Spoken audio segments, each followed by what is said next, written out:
Mariano. Samantala mga kasama, Memorandum of Understanding sa pagitan ng Gansu Province, China at Occidental Mindoro hindi umano maaring kanselahin ng isang panig. Mula sa RMN Mindoro, kasama natin sa balita, Radyoman Marcelo Raro.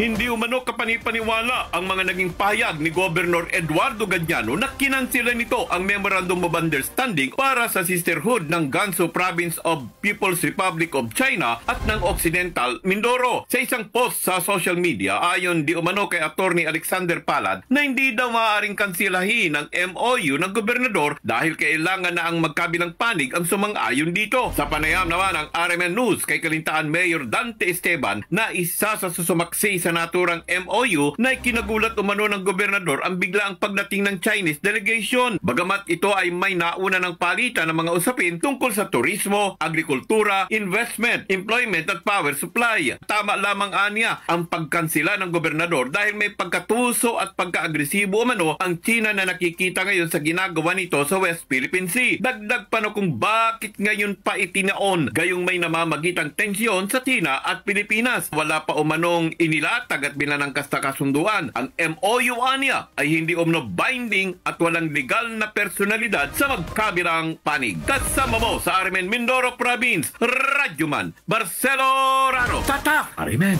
Maraming salamat, Radyoman Marcelo Raro ng RMN Mindoro. RMN Network News.